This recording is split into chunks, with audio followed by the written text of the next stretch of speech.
فاتح الهدى والسلام والسلام على السلام على آله وصحبه وأزواجه وذريته وصلى الشيخ القدير الجيلاني سنة لمشاهير أولا وآخرا سابقا ملحقا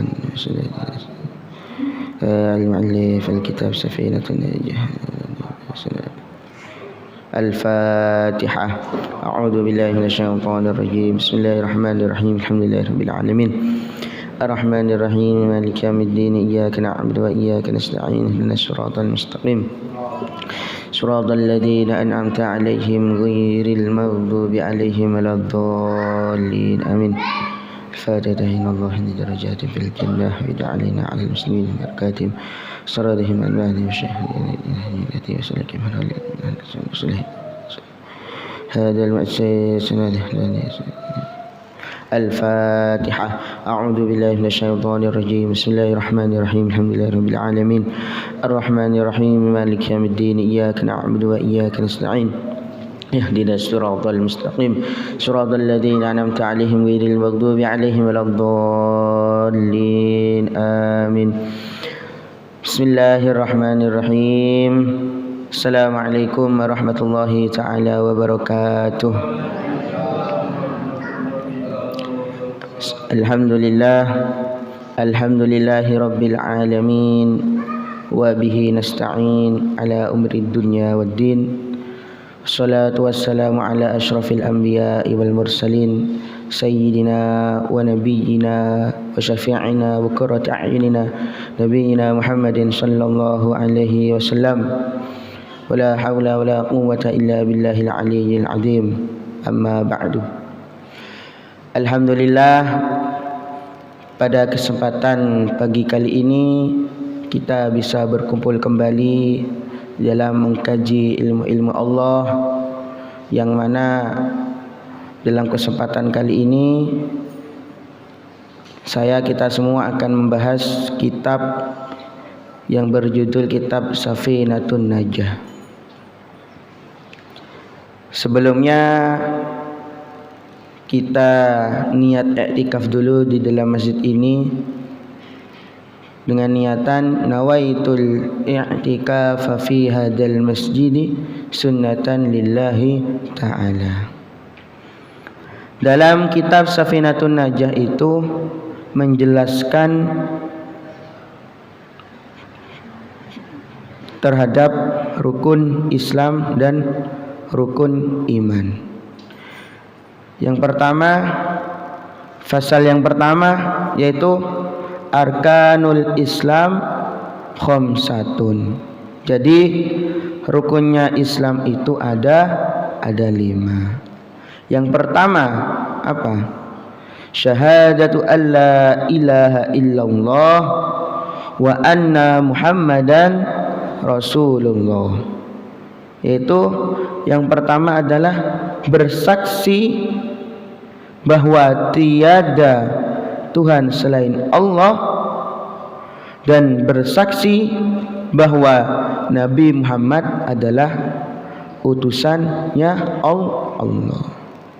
Jadi pada zaman sekarang ini kalau ada orang yang mengaku-ngaku sebagai Tuhan, yang mengaku-ngaku sebagai penguasa alam, maka itu termasuk kebohongan yang sangat besar.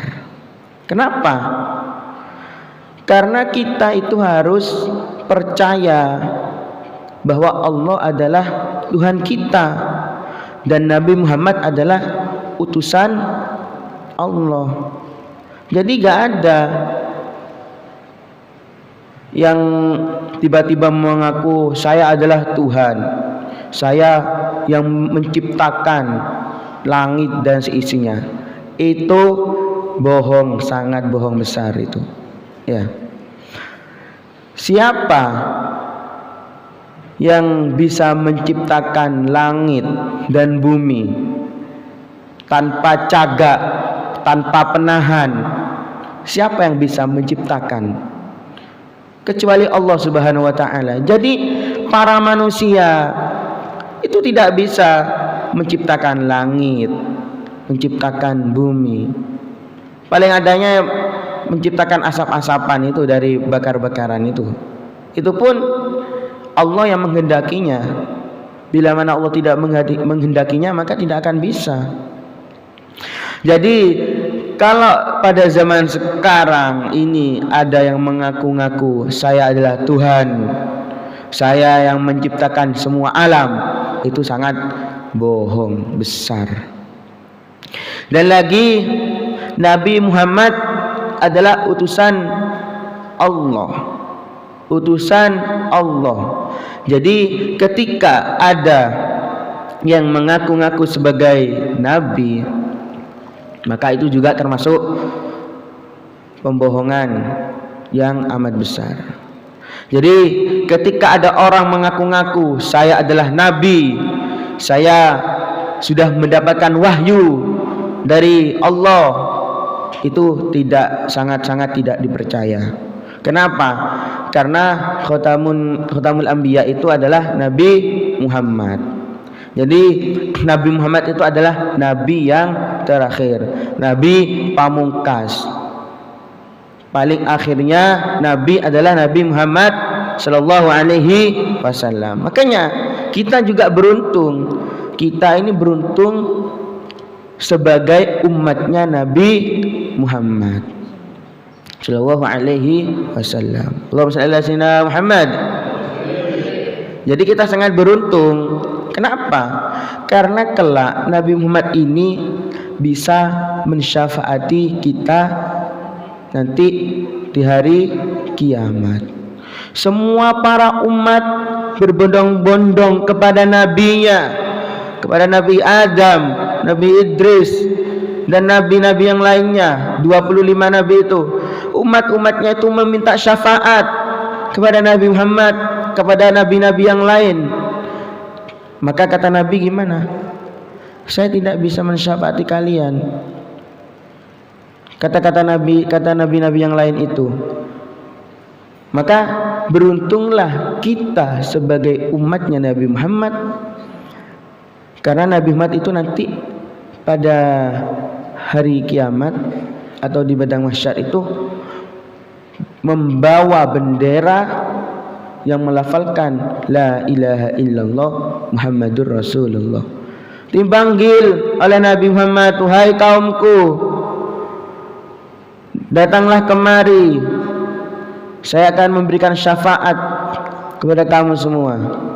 Makanya siapa orang yang menjadi umatnya Nabi Muhammad, maka beruntunglah bagi dia, karena kelak bisa mendapat syafaatnya Nabi Muhammad sallallahu alaihi wasallam.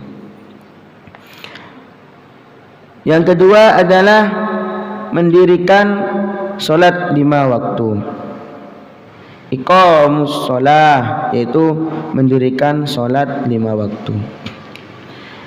Sholat 5 waktu ini apa sih? Yaitu sholat fardu itu, mulai dari subuh, zuhur, asar, maghrib, dan isya.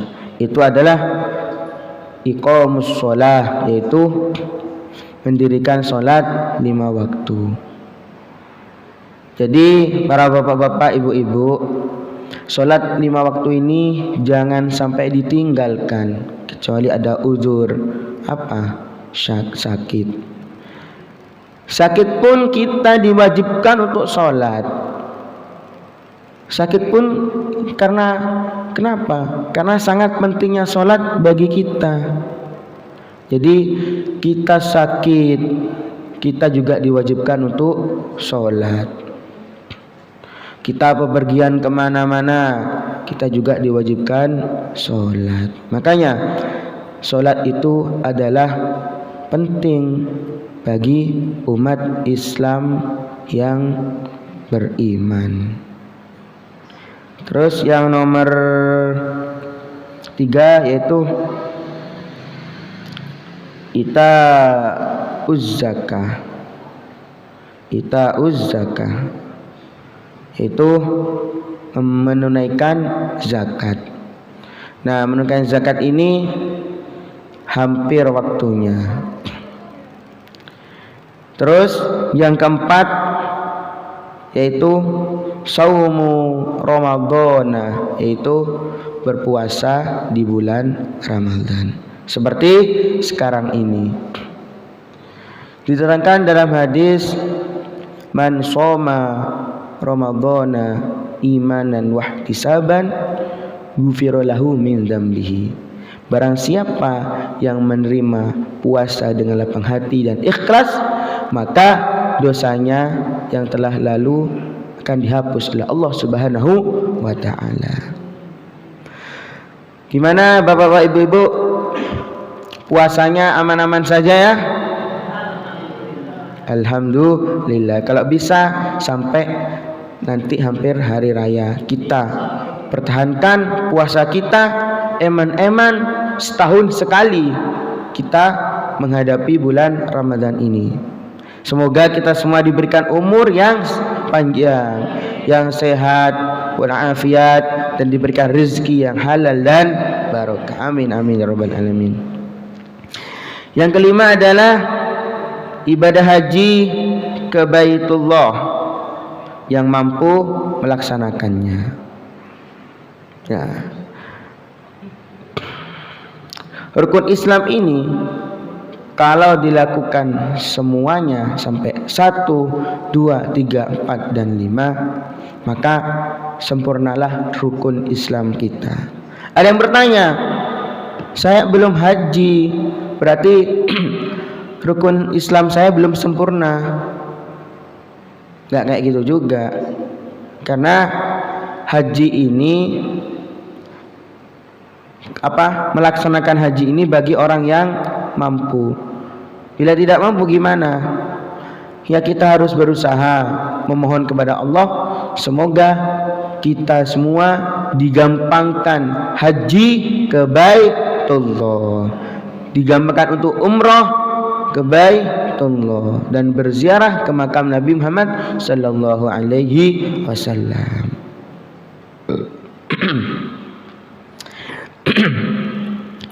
Yang pembahasan kedua adalah rukun iman. Arkanul iman sittatun, yaitu rukunnya iman itu ada 6.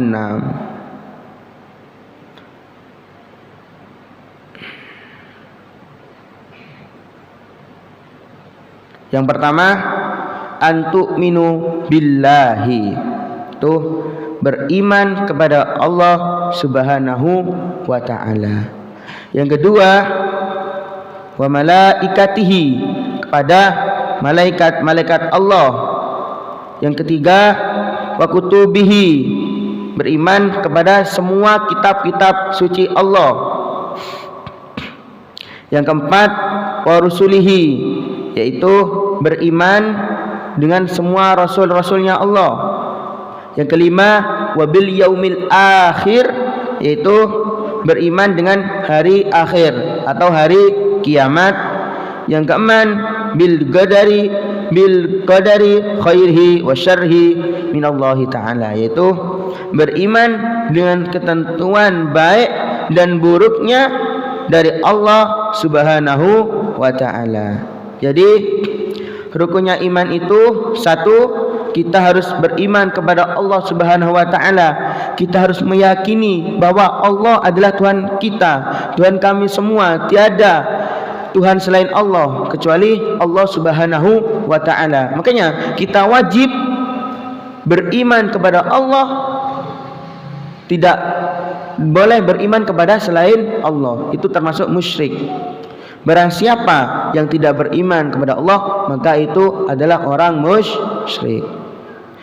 Yang kedua, beriman kepada malaikat-malaikat Allah. Beriman kepada malaikat-malaikat Allah. Kita harus beriman kepada malaikat-malaikat Allah itu. Terus yang ketiga, beriman dengan semua kitab-kitab suci Allah. Kitab-kitab suci Allah itu ada 4, yaitu kitab Zabur, Taurat, Injil, dan Al-Quran. Nah, Al-Quran ini adalah kitab yang diturunkan Allah kepada Nabi Muhammad sallallahu alaihi wasallam, yaitu kitab kita semua. Itu Al-Quran adalah kitab kita. Terus yang keempat yaitu beriman dengan semua Rasul. Yaitu kita juga wajib beriman kepada Rasulullah. Rasul itu ada 25. Itu yang tercatat atau yang kita ketahui. Adapun banyaknya itu kalau nggak salah sampai 1000 lebih itu kalau nggak salah. Yaitu yang kelima beriman kepada hari akhir atau kepada hari kiamat. Jadi kita wajib mengimani hari akhir. Kenapa? Karena hari kiamat itu pasti ada. Nggak mungkin tidak ada. Hancurnya semesta alam ini pasti ada. Dan hancurnya alam semesta ini tergantung penduduknya.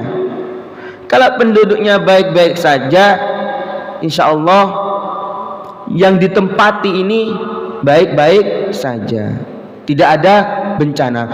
Tapi kalau umatnya, masyarakatnya, semuanya tidak baik-baik saja, maka tunggulah azab akan menghampiri suatu kampung itu atau suatu kaum itu. Makanya alhamdulillah kita semua berada di pesisir ini aman-aman saja. Semoga oleh Allah kita semuanya yang ada di pesisir ini dijaga oleh Allah, dilindungi oleh Allah dari bencana alam. Karena sekarang ini bencana alam itu ada di mana-mana. Gak ada di Indonesia aja, di Saudi pun juga ada. Kenapa? Ya tergantung umatnya. Kalau umatnya banyak melakukan kebaikan, maka insya Allah bumi yang ditinggali itu akan baik-baik saja. Tapi kalau bumi yang ditinggali tapi kalau umatnya atau kaumnya itu menyeleneh atau tidak menuruti aturannya Allah, maka bersiap-siaplah akan banyak bencana yang akan datang melanda kaum tersebut. Baik. Yang keenam adalah beriman dengan ketentuan baik dan buruknya dari Allah Subhanahu wa taala, yaitu qada dan qadar. Kita juga harus meyakini beriman kepada qada dan qadar, yaitu kepastian ketentuan baik dan buruknya dari Allah Subhanahu wa taala. Jadi pembahasan yang kedua ini adalah tentang rukun iman, di mana rukun iman itu ada 6 perkara. Yang pertama adalah an tu'minu billah wa malaikatihi wa kutubihi wa rusulihi wa bil yaumil akhir bil qadari khairihi wa syarrihi minallahi ta'ala, yaitu beriman kepada Allah Subhanahu wa ta'ala, beriman kepada malaikatnya Allah, beriman dengan semua kitab-kitabnya Allah, beriman dengan semua rasulnya Allah, beriman dengan hari kiamat, beriman dengan ketentuan baik dan buruknya atau qada dan qadar dari Allah Subhanahu wa ta'ala. Pembahasan yang ketiga dalam kitab Safinatun Najah adalah makna la ilaha illallah, yaitu apa makna la ilaha illallah itu adalah, yaitu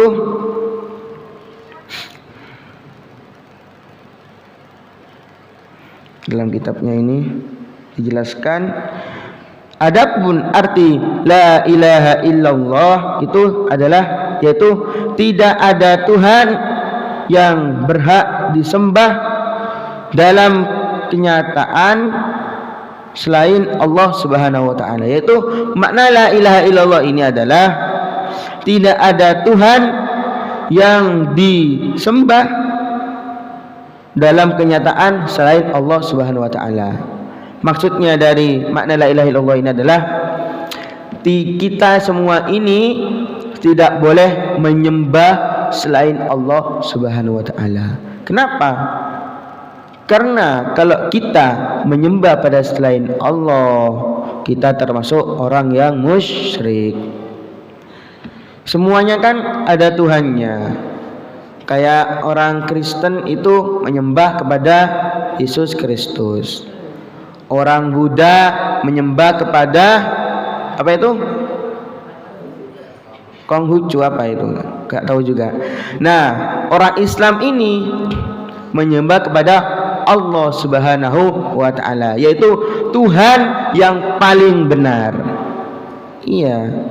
Karena Allah Subhanahu wa ta'ala ini adalah yang menciptakan kita semuanya. Makanya kalau ada agama menyembah selain Allah, maka itu termasuk musyrik. Selanjutnya kita memasuki bab kedua, yaitu pembahasan tentang thaharah atau bersesuci dari hadas. Kitabut thaharah. Faslun alamatul bulughi salasun, yaitu tanda-tandanya balik, yaitu satu, tamamu khamsa asyrata sanatun fi dzukuri wal unsa, yaitu satu, usia itu telah mencapai 15 tahun bagi laki-laki atau perempuan. Yang kedua, wal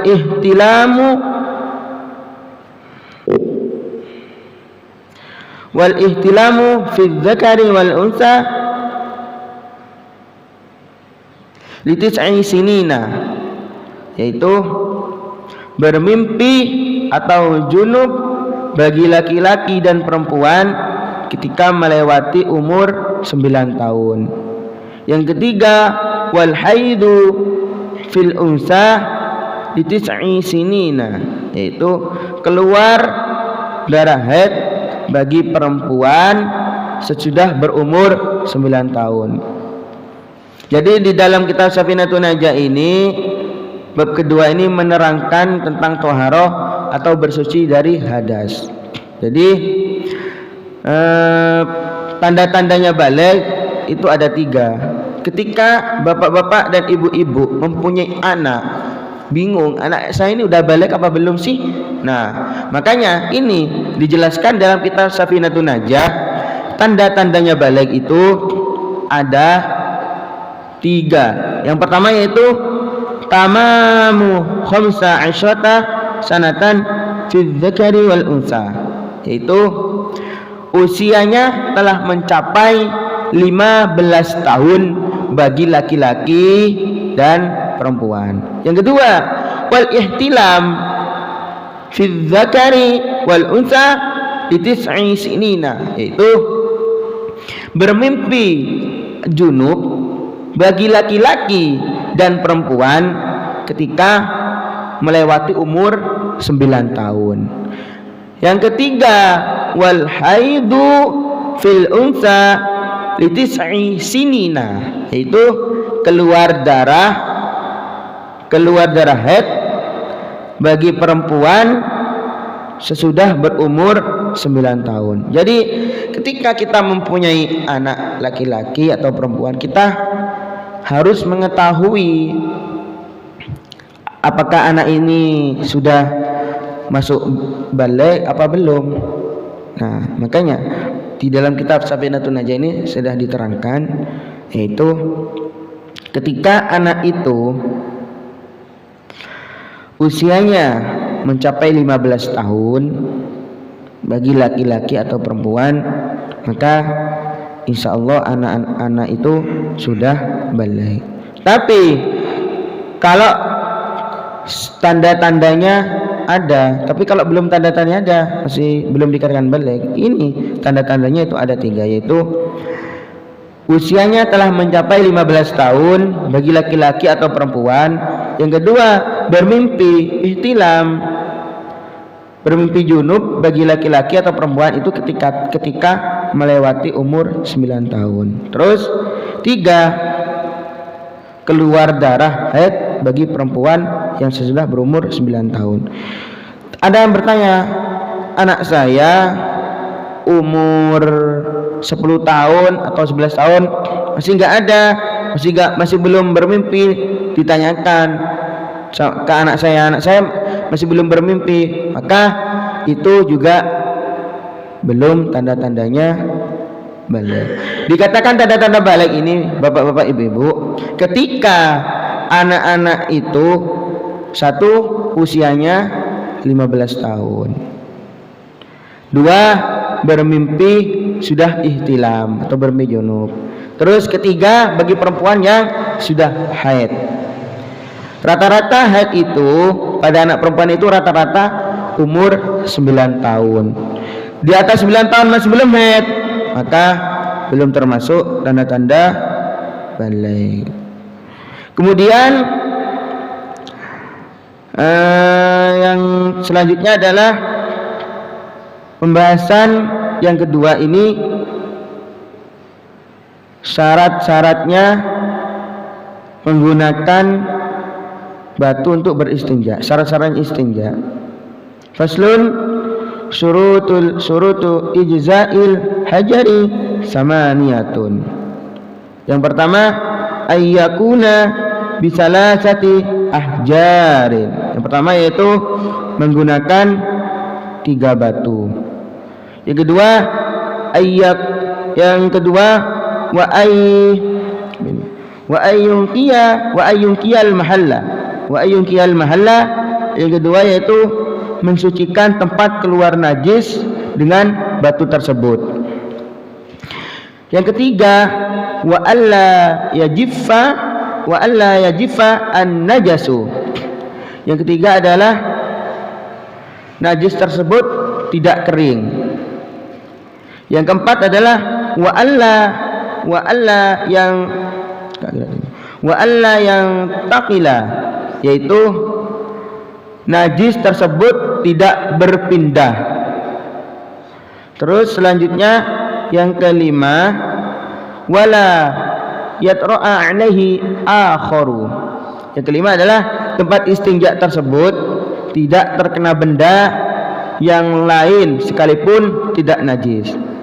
Yang keenam, wala yujawiza safhatahu wa hasyafatahu, yaitu najis tersebut tidak berpindah tempat atau tidak berpindah tempat istinja atau lubang kemaluan belakang dan kemaluan depan. Yang ketujuh, wa alla yusibahu ma'un, yaitu najis tersebut tidak terkena air. Yang kedelapan, wa an takunal ahjaru tahiratun, yaitu batu yang digunakan itu harus suci. Jadi di sini menerangkan bahwasannya syarat-syaratnya istinja itu istinja menggunakan batu ketika kita tidak menemukan air ada di suatu tempat yang dimana tempat itu tidak ada air. Ini juga wajib diketahui bagi bapak-bapak dan ibu-ibu, ketika kita ada di suatu tempat, di hutan mana itu ya, kita tidak di tempat itu tidak ada air, maka kita apa yang harus kita lakukan, yaitu kita harus beristinja. Makanya disebutkan dalam kitab Safinatun Najah ini cara-caranya beristinja. Itu syarat-syaratnya diperbolehkan menggunakan batu untuk beristinja itu ada 8, yaitu apa? 1, menggunakan 3 batu. Batunya itu harus 3. Kedua, mensucikan tempat keluar najis itu dengan batu tersebut. Terus ketiga, najis tersebut itu tidak kering. Maksudnya najisnya itu tidak kering. Kalau najisnya kering nanti lain lagi gitu. Keempat, najis tersebut itu tidak berpindah. Najisnya itu tidak pindah, ia ada di tempat itu, tidak berpindah-pindah. Nah, kelima, tempat istinja tersebut, kita yang istinja itu tidak terkena benda yang lain sekalipun tidak najis. Jadi kita istinja itu harus tempatnya tidak harus terkena tempat lain meskipun tempat tersebut itu tidak najis. Nah, yang keenam, najis tersebut itu tidak berpindah tempat istinja. Jadi najisnya itu tidak berpindah tempat istinja. Apa maksudnya? Yaitu lubang kemaluan belakang dan kemaluan depan. Jadi istinja itu khusus pada apa? Ketika kita baul, kita kencing, atau kita berak, maka itu tempat yang wajib diistinjai. Terus yang ketujuh itu najis tersebut itu tidak terkena air. Najisnya tersebut tidak terkena air. Kalau terkena air, ya kita tidak melakukan istinja, karena syarat istinja itu menggunakan batu itu ketika tidak ada air. Yang kedelapan, batu yang digunakan itu harus suci. Batunya harus suci, harus murni, suci. Nggak boleh batu itu ada di mana? Selokan itu kan tercampur dengan itu, maka nggak boleh.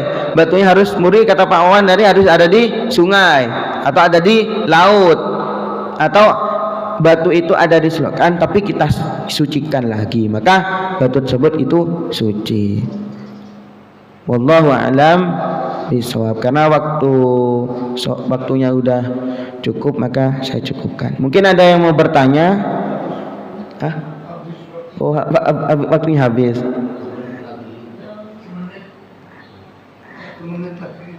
Ada yang mau bertanya? Satu pertanyaan saja. Ya.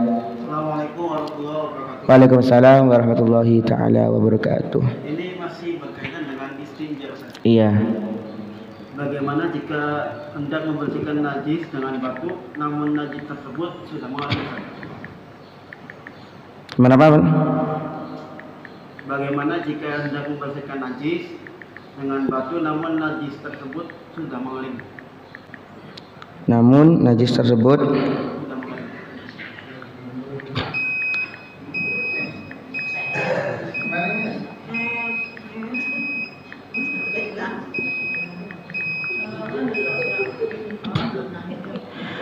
tadi kan udah dijelaskan, najis yang sudah kering itu dapat dibersihkan dengan air. Jadi ketika najis itu kering, maka najis itu dibersihkan dengan air. Caranya gimana? Cara membersihkannya gimana? Tergantung jenis najisnya. Itu najis hukmiyah, apa najis apa?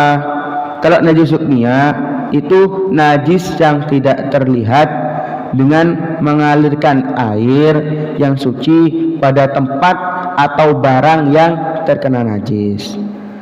Jika setelah digosok najis tersebut tetap tidak hilang secara fisiknya, maka hal itu dimakfu atau dimaafkan. Ya, kalau najis tersebut itu kering, sudah kering, kata Mas Umron kan tadi kering, maka itu dapat dibersihkan dengan air, tidak diistinjai lagi. Cara membersihkannya gimana? Tergantung najisnya. Kalau najis hukmiyah itu najis, caranya gimana?